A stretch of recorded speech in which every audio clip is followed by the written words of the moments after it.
Hello everyone, this is प्रथम बेंगोरिया और ये मेरी पहली फेस कैम वीडियो होने वाली है और इसको काफ़ी देर से मैं बनाने की कोशिश कर रहा हूँ और मेरी बैंड बच चुकी है। लाइक 2-3 घंटे मैंने इसमें इन्वेस्ट कर दिए, शक्ल वक्ल सही करने में, बाल वाल सही करने में और ये क्या कुर्सी उर्सी लगाने में, सेटअप वेटअप लगाने में, ये कैमरे को सेटअप करने में, माइक को सेटअप करने में। तो काफ़ी ज़्यादा टाइम इन्वेस्ट करने के बाद जब मैंने वीडियो बनाई तो वो बहुत ही अननेचुरल सी लग रही थी। लाइक बहुत ज़्यादा कैमरा कॉन्शियस हो रहा था, बहुत ज़्यादा डायलॉग कॉन्शियस हो रहा था, बात सही बोल रहा हूँ कि नहीं बोल रहा हूँ, है ना। बहुत सारा सेटअप कॉन्शियस हो रहा था कि लाइट हर जगह सही आ रही है कि नहीं।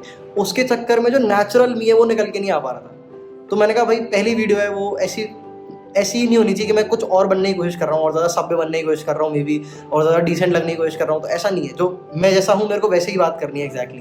तो मैंने कहा सब सेटअप गया भाड़ में, ये जो कॉन्शियस होने वाली जो भी चीज़ है मेरे को हटा दो, मेरे को आदत नहीं है अभी और मेरे को नेचुरल मी दिखाना है। मैंने कहा ठीक है भाई, मैं अपनी टेबल में मस्त आलती पालती मार के बैठ गया और मैंने कहा ऐसे ही शुरू करते हैं। ठीक है, बाहर में क्या जो सोफिस्टिकेटेड टिपिकल सेटअप होता है। ठीक है, so guys this is me, this is Pratham Bengoria and in this video I will be talking about my JEE preparation story, not just JEE preparation story, my story in general. काफ़ी unconventional होने वाली है, मज़ा आएगा। शुरू करते हैं। तो अभी मैं अपने नए घर से जा रहा हूँ पुराने घर पे, जहाँ पर जेई सिंप्लीफाइड की एक्चुअली में शुरुआत हुई थी। तो आई जस्ट फेल्ट लाइक कि अपनी स्टोरी को मैं कुछ फेजेस में डिवाइड करूँ और हर फेस को मैं उस जगह पर जाके बताऊँ जहाँ पर वो शुरू हुई थी। सो चलते हैं। Alright everyone, so this is the place from where I started JEE simplified और ये है मेरा पुराना घर। तो काफ़ी चेंज हो गया है, पहले ऐसा नहीं था। ये ग्रीन ब्राउन ब्राउन कलर का ऐसा कुछ नहीं था। यहाँ पे नॉर्मल ज़मीन थी जैसी आप इस कमरे में देख रहे हो। तो ये वो स्पॉट है जहाँ पर मैं अपनी टेबल लगा के बैठता था। और जेई सिंप्लीफाइड की इनिशियल डेज में, जो तुम इनिशियल कोई भी मैथ्स की वीडियो भी देखोगे तो वो सारी की सारी मैंने यहीं से रिकॉर्ड की हुई हैं। तो मेरी जो क्लास 10th की जर्नी है और उससे पहले की जर्नी है वो पूरी की पूरी इस घर में बीती है। इन कमरों में मैंने बहुत टाइम खोटी किया है, पढ़ाई तो बहुत कम करी है। तो या 10 से पहले academically I was a very डम स्टूडेंट, बिलो एवरेज स्टूडेंट। मेरे मार्क्स आते थे 50-60% के बीच में ऑसिलेट होते रहते थे। मतलब I will tell you a quick story.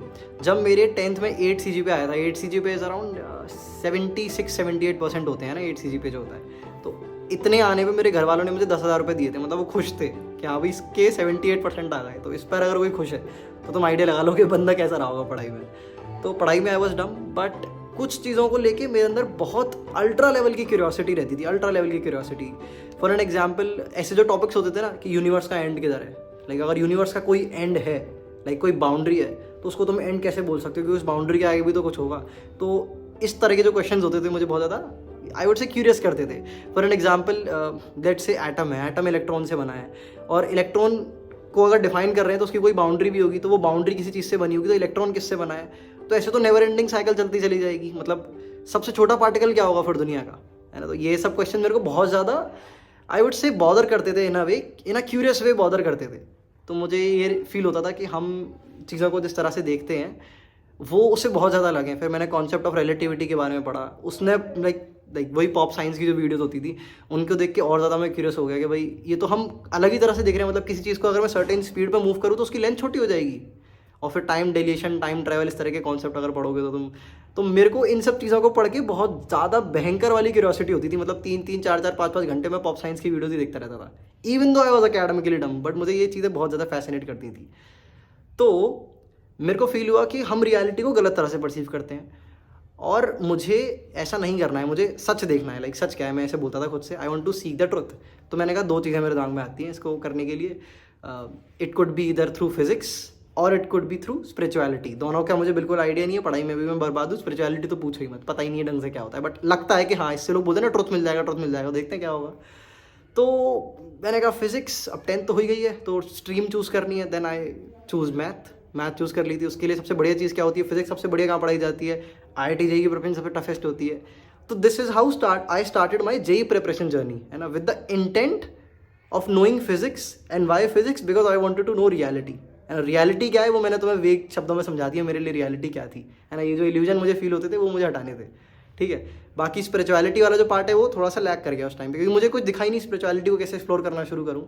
Even though I had plans कि जेई हो जाएगा उसके बाद इसको करना शुरू करेंगे, और मैंने किया अभी काफ़ी एक्सटेंट तक। तो ये थी मेरी क्लास 10 से पहले की स्टोरी और अब हम एंटर कर रहे हैं जेई प्रिपरेशन फेज़ में। Let's go. और फिर मैंने डिसाइड किया रेजोनेंस आगरा ज्वाइन करने की, जो कि आप अभी स्क्रीन पे देख सकते हो। अब ये वीडियो मैं रेजोनेंस आगरा पे खड़े होकर नहीं बना रहा हूँ, बिकॉज बहुत ज़्यादा ट्रैफिक की नॉइज़ आती, तो ऐसे ही सुन लो।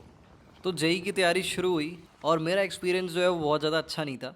I was a very distracted student जिसको एनीवे पहले से भी कोई खास पढ़ने की आदत नहीं थी। और मेरा जो जेई प्रिपरेशन को एक्चुअली में करने का रीज़न था जो कि था फिजिक्स और मैथ्स को सीखना, जिसके थ्रू मुझे रियलिटी को समझना था। मुझे जानने को मिला कि जेई प्रिपरेशन कोई और ही चीज़ है। बेसिकली इट्स अबाउट चीज़ों को एक सर्टेन लिमिट तक समझना और उसके बाद उनकी प्रॉब्लम सॉल्विंग पे फोकस करना कि भाई मुझे कम टाइम में जल्दी से जल्दी सवाल सॉल्व करना है, which was in a way against free thinking, which is something that I wanted.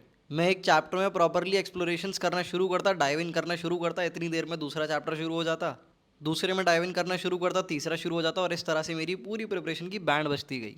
तो कभी कभार ऐसा होता था कोई चैप्टर लेट से मुझे बहुत ज़्यादा पसंद आ जाता था, तो फिर मैं सिर्फ वही करता रहता था जब तक वो मेरा ढंग से कंप्लीट नहीं हो जाएगा, और आगे के जो इनलाइन चैप्टर आ रहे हैं उनको मैं पूरी तरह से इग्नोर कर देता था।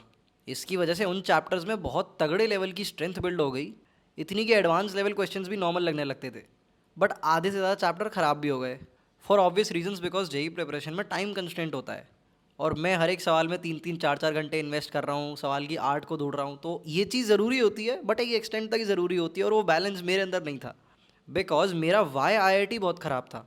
मुझे जिस रीज़न से आईआईटी जेई की प्रिपरेशन करनी थी वो प्रिपरेशन उस चीज़ को फुलफिल ही नहीं कर रही थी। दैट इज़ वाई आई से टू एवरी जेई एस्पिरेंट, तुम्हारा वाई आईआईटी बहुत ज़्यादा अल्ट्रा सुपर डुपर क्लियर होना चाहिए, तभी नेसेसरी एनर्जी और एफर्ट निकल के आ पाएगा। There is a very common saying on that, you will always be mediocre at what you do not love. Anyway, तो इस तरह से मेरी जेई प्रिपरेशन कुछ खास नहीं गई। But at the same time आप ऐसे इन्वायरमेंट में रहते हो जहाँ पर सब आईआईटीज़ के लिए एकदम पागल हैं, टीचर भी बोल रहा है कि आईआईटी में जाके तो लाइफ बिल्कुल सेट ही हो जाएगी। ऐसे इन्फ्लुएंस में आके आपके अंदर भी ऑब्सेशन बिल्ड होने लगता है। मैं वीक था, मेरे को भी ऑब्सेशन हो गया और ऐसा लगने लगा कि भाई आईआईटी के बाहर तो कोई लाइफ ही नहीं है, क्योंकि आसपास लोग ही सारे आईआईटी आईआईटी आईआईटी चिल्लाने वाले हैं। तो मैंने अपनी जेई प्रिपरेशन जो है वो कंटिन्यू करी। I miserably failed. I barely qualified JEE Mains और एडवांस में भी मेरा स्कोर जस्ट कट ऑफ पे आया। तो वो पहला दिन था मेरी लाइफ का जब मेरे पैरों के नीचे से ज़मीन खिसक गई थी। एक वो जो एम्प्टीनेस फील होती है ना, रोज़ सुबह उठ के तुम कुछ सोच रहे हो कि मेंस में तो 200 आ जाएंगे, एडवांस में तो इतने आ जाएंगे, somehow I will do it. और अब वो फाइनल दिन आ गया, तुम नंबर कैलकुलेट करो, नंबर तुम्हारे सामने रखे हुए हैं और आई गॉट टोटली ब्लैंक। सीधे मेरी आंखों से लाइक दुखी होने का टाइम मिला ही नहीं, मेरी आंखों से आंसू निकलने लग गए। और ऑब्वियसली मेरे पेरेंट्स ने भी फिर डांटना बंद कर दिया, बिकॉज ऑलरेडी इतना दुखी है, हम डांट देंगे तो भाई सोने पे सुहागा हो जाएगा, बंदा निपट ना जाए। तो बहुत सारा दुख मनाने के बाद जो है मैंने सेल्फ इंट्रोस्पेक्शन करना शुरू किया। और मुझे इस बात का कम दुख था कि आईआईटी नहीं मिला, मतलब दुख तो इसका भी था ऑब्वियसली, बट इसका कम था। ज़्यादा दुख इस बात का था कि मैं इंसान कैसा बन गया हूँ ये। मतलब जो इंसान 10th क्लास में ऐसी बातें करता था कि हम जो भी देख रहे हैं वो रियलिटी नहीं है, वो एक इल्यूजन है, और उसी इल्यूजन में फंस के मैं एक मिजरेबल इंसान बन गया हूँ।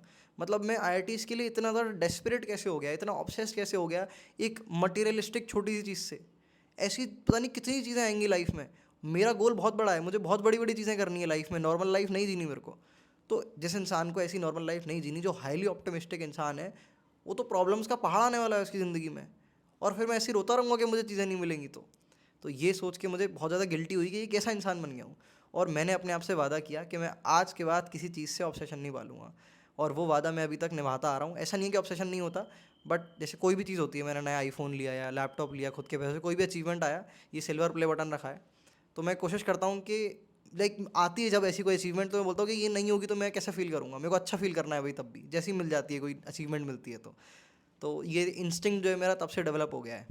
लाइक जेई के रिजल्ट के बाद, वो रोने धोने के सेल्फ इंट्रोस्पेक्शन के बाद, उसके बाद मैंने कहा भाई अब वापस आते हैं। गोल क्या था? गोल था भाई फिज़िक्स पढ़नी है। फिज़िक्स ढंग से नहीं पढ़ पाए हैं जेई की, मैथ्स थोड़ी बहुत एक हद तक पढ़ लिए, फिज़िक्स के भी कुछ कुछ टॉपिक्स पढ़ लिए हैं। अभी अगर मैं डायरेक्ट हायर फिज़िक्स पढ़ना शुरू कर गया कॉलेज में जाके, तो वो समझ नहीं आएगी, रिलेटिविटी वगैरह समझ नहीं आएगी शायद। ये मेरा माइंडसेट था जो कि मेरे ख्याल से गलत था, बट एनीवे, तो ये सोच के मैंने कहा ड्रॉप लेते हैं। पहले बेसिक फिजिक्स, बेसिक मैकेनिक्स को बहुत ढंग से समझेंगे, जो भी चीज़ें हमारी जेई के प्रिपरेशन में होती है उनको ढंग से समझेंगे, जिससे हायर फिजिक्स को अच्छे से समझ पाएँ। तो ये सोच के मैं जो है अपनी जेई प्रिपरेशन में सोचा कि कोटा जाते हैं, कोटा में जाके जेई की तैयारी करेंगे। Maybe next year IIT मिल गया तो बढ़िया है, बट मेन गोल ये नहीं था कि आईआईटी मिल जाए, मेन गोल ये था कि फिजिक्स ढंग से पढ़ लूँ, जिससे वो जो रियलिटी वाला पाथ था, लाइक रियलिटी को जानने वाला, फिजिक्स के थ्रू अच्छे से फॉलो हो पाए ना। बेसिक फिजिक्स अच्छे से पढ़ूंगा, क्लासिकल मैकेनिक्स अच्छे से पढ़ूंगा, फिर शायद क्वांटम मैकेनिक्स पढ़ूंगा उसके ऊपर बिल्ड करके। ये एक नूब से बच्चे की जो है, कोई अगर फिजिक्स का एक्सपर्ट इस वीडियो को देख रहा हो तो उसको शायद हो सकता है मेरी बातें बहुत नूब है, बट उस टाइम मेरे दिमाग में यही सब चल रहा था, है ना। और ये सोच के सिर्फ इस सोल रीज़न की वजह से मैंने जेई प्रिपरेशन में ड्रॉप लिया था। ऑब्वियसली थोड़ा सा जेई से आईआईटी से जो ऑब्सेशन होता है वो भी कहीं ना कहीं एक्ट कर ही रहा होगा इस चीज़ में। And for that I came to Kota. Kota में बहुत सारी कोचिंग मैंने ढूंढी और मैंने सोचा कि फाइनली मोशन ज्वाइन कर लेते हैं। And one major reason was वो मेंस क्वालिफाइड लोगों को 50% स्कॉलरशिप दे रहे थे और मेरे अंदर ऑलरेडी पैसा खर्च करने वाली जो गिल्ट होती है, सभी ने एक्सपीरियंस करी होगी, वो थी। Apart from that NV sir की वीडियोस पहले से ही देखी हुई थी, वो काफ़ी अच्छा पढ़ाते थे। तो for the same reason I joined Motion. And as soon as I started preparing for JEE my scores got sky rocketed. पहले टेस्ट में I got 54 out of 1000 rank with 284 out of 360 score. Score थोड़ा गिरता गया और एक certain equilibrium पे आ गया। Equilibrium was around 214 और समथिंग। और इक्विलिब्रियम पर आने के बाद I got introduce to something known as spirituality. अगर तुम्हें याद हो, वीडियो के स्टार्टिंग में मैंने बताया था लाइक रियलिटी को जानने के मेरी ज़िंदगी में दो तरीके थे, एक स्पिरिचुअलिटी और एक फिजिक्स। फिजिक्स की वजह से आई केम इन टू IIT जेई की दुनिया, एंड जो स्पिरिचुअलिटी वाली चीज़ है वो लैग बिहाइंड कर गई थी और मुझे उसी से रिलेटेड एक बहुत तगड़ा रिसोर्स मिल गया। Now I won't go into वो रिसोर्स क्या था, but I was highly lured by it. उसके बाद जो मेरी डायरेक्शन है वो बदलती गई। जेई प्रिपरेशन से थोड़ा थोड़ा मेरा मन उठता गया और स्पिरिचुअल सीकिंग या फिर सेल्फ इंट्रोस्पेक्शन की तरफ बढ़ता गया। इनफैक्ट अपने जेई मेंस के 10 दिन पहले I was in Bangalore attending a meditative program, because उस टाइम तक एग्ज़ाम मेरे लिए बहुत ज़्यादा मीनिंगलेस बन चुका था और प्रिपरेशन तो अक्टूबर में ही छूट चुकी थी। जेई के नाम पे बस मैं लोगों के डाउट सॉल्व किया करता था और मैथ्स के कुछ क्वेश्चंस, मैथ के कुछ टॉपिक्स मुझे नेचुरली पढ़ना बहुत अच्छा लगता था, खुद से एक्सप्लोरेशंस करना बहुत अच्छा लगता था, तो मैं उन्हें खुद से पढ़ा करता था। So this was my JEE preparation journey in Kota. और इसके बाद के जो 2.5 साल होने वाले हैं वो बहुत ज़्यादा खतरनाक साल है मेरी ज़िंदगी के, जहाँ पर मैंने वर्स्ट भी एक्सपीरियंस किया है, बेस्ट भी एक्सपीरियंस किया है। उन 2 सालों ने या 2.5 सालों ने मुझे कंप्लीटली बदल दिया। And these were 2.5 years of intense spiritual seeking and meditation, और सेल्फ इंट्रोस्पेक्शन भी बोल सकते हो। ये स्पिरिचुअल सीकिंग वर्ड मैं बार बार बोल रहा हूँ, एक्चुअली मुझे अभी तक स्पिरिचुअलिटी का ढंग से मतलब पता नहीं चला है, तो मुझे बार बार इस वर्ड को बोलने में अजीब सा लग रहा है, तो मैं इसको बार बार रिपीट नहीं करूँगा। But any way, about my JEE, I did give JEE mains, क्योंकि पेपर का सेंटर कोटा में ही था तो चले जाते हैं, वही पेपर दे देते हैं। I did qualify it, I was getting few NITs with somewhat Okesh branch, but definitely it was not a good score जितना पोटेंशियल था उसके हिसाब से, बिकॉज प्रिपरेशन पहले ही ड्रॉप कर रखी थी। तो उसके बाद मेरा नेक्स्ट फेज शुरू हुआ। बेसिकली एक 2.5 साल की मेरी जर्नी शुरू हुई। लाइक मैंने कोई कॉलेज ज्वाइन नहीं किया ना, so many people will be like ये क्या बात कर दी भाई, कॉलेज ज्वाइन नहीं किया, पेरेंट्स ने मना नहीं करा, बिल्कुल पागल ही हो गए थे, ऐसा क्या दिमाग में था कि कॉलेज नहीं ज्वाइन किया। तो ये सारे आंसर्स मैं कभी इलेबोरेटली मे बी शायद किसी पॉडकास्ट में या किसी वीडियो में डिस्कस कर रहा हूँ, but that is something that I will discuss later, because अपने आप भी एक नई वीडियो बन जाएगी इस पूरे टॉपिक पे। But this was it. वो जो 2.5 साल थे वो उनका जो मेन इंटेंट यही था कि मुझे अपनी मेडिटेटिव एक्सप्लोरेशंस करनी थी, बिकॉज कुछ चीज़ें मैंने ऐसी देख ली थी, आई वुड से, जिनको देख के मेरा दिमाग ख़राब हो गया था, मैं बहुत ज़्यादा क्यूरियस हो गया था। जो मेरी 10th क्लास वाली क्यूरियोसिटी थी वो नेक्स्ट लेवल पर एलिवेट हो गई थी। मैं बहुत कैजुअली इन बातों को कर रहा हूँ, बट उस टाइम जो इमोशनल स्टेट थी मेरी इन चीज़ों को लेके वो अलग ही थी। मैं अलग ही इंसान था बिल्कुल। अब बहुत काम शांति से बोल रहा हूँ इतनी बड़ी बात को, but back then it was a big deal. Like meditative exploration को करने के लिए जो मेरी चाह थी वो नेक्स्ट लेवल पे थी, मतलब समझ रहे हो, वो एक्सप्रेशन नहीं ला पा रहा हूँ जो उस टाइम थे। एनीवे, तो ये 2.5 साल की जर्नी शुरू हुई and it was the most intense journey, like intense period of my life. वो 2.5 साल मैंने बेस्ट एक्सपीरियंस किया, मैंने वर्स्ट एक्सपीरियंस किया है। वर्स्ट इन टर्म्स ऑफ दिनों तक मैं डिप्रेशन में रहा हूँ और ये सोच रहा हूँ कि मुझे अपने को ख़त्म कैसे करना है, जीने की क्या वजह होती है and all that stuff. Best in terms of मुझे और कुछ नहीं चाहिए, मुझे पैसे नहीं कमाने लाइफ में, मुझे पॉपुलैरिटी नहीं चाहिए, मुझे बड़ा घर नहीं चाहिए, मुझे घर भी नहीं चाहिए, मैं सड़क पर रह लूँगा खुशी से। तो बेस्ट और वर्स्ट दोनों। It was hell of a roller coaster ride.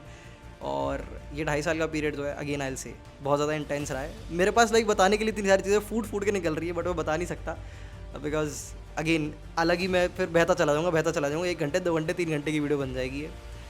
But या ये जो पीरियड है ये एंड हुआ। जो सीकिंग वाला पार्ट है, I at the end I felt like okay enough seeking. अब मैंने ऐसा क्यों फील किया, अगेन इसके लिए मुझे जर्नी में जाना पड़ेगा, but this is what I felt at a certain time कि enough seeking, let's get back to the material world. Material world पे गेट बैक करने का मतलब ठीक है, आप पैसे कमाना शुरू करते हैं, मे भी थोड़ा पॉपुलर होते हैं, मे भी एक बड़ा घर खरीदेंगे, मे भी थोड़ा दुनिया में ट्रैवल करना शुरू करेंगे, ये भी करना शुरू करते हैं। Apart from enjoying the material pleasures of the world, मैंने उन 2.5 सालों के पीरियड में एक बड़ी मस्त चीज़ डिराइव करी, विच वॉज बींग वैल्यूबल। कि लोगों के लिए मुझे वैल्यूबल होने में एक सर्टेन टाइप ऑफ सेटिस्फैक्शन मिलता है जो कोई और चीज़ नहीं दे सकती। आसपास के लोगों के लिए एक सेंस ऑफ लव होना, और जितना इस सेंस ऑफ लव का मैग्नीट्यूड है उतनी ही ज़्यादा मेरी खुद की लाइफ की स्टेबिलिटी है। ये मैंने खुद के लिए एक्सपीरियंस किया। ज़रूरी नहीं है तुम्हारे लिए ट्रू हो या हर किसी के लिए ट्रू हो, ये मैं खुद की बात कर रहा हूँ। तो मैंने रियलाइज़ किया कि ठीक है, मुझे लोगों के लिए वैल्यूबल होना है, बिकॉज इसमें मुझे बहुत सेटिस्फैक्शन मिलता है और मुझे पैसे भी कमाने हैं, मटीरियल प्लेजर्स को भी इंजॉय करना है। Thinking about all this I concluded कि एक काम करते हैं कि मैं लोगों के लिए वैल्यूबल होना शुरू करता हूँ, किसी ना किसी एंगल से उनकी मदद करना शुरू करता हूँ जिसकी भी मैं मदद कर सकता हूँ, and in turn I make some profit as well, जिससे मेरे दो फ़ायदे हो जाएंगे। एक तो लोगों के लिए वैल्यूबल हुआ, उससे एक सेटिस्फैक्शन ड्राइव हुआ, और मैंने पैसे भी कमा लिए जिससे अलग सेटिस्फैक्शन ड्राइव हुआ। फिर मैंने सोचा भाई क्या डायरेक्शन है जिसमें मैं लोगों के लिए वैल्यूबल हो सकता हूँ। तो मैंने देखा मुझे इमोशंस की, माइंड की अंडरस्टैंडिंग है। I have been through intense depression, I know how to cure it. I have been through immense obsession and I know how to cure it for my self. And maybe जो मैंने खुद पे काम किया वो कुछ और लोग भी करे तो उनकी भी हेल्प हो जाए। This was one thing I felt like I was good at. Another thing was IIT JEE maths. JEE preparation में कोई और सब्जेक्ट नहीं, बट मैथमेटिक्स को मैंने इतना ज़्यादा डीपली एक्सप्लोर किया था।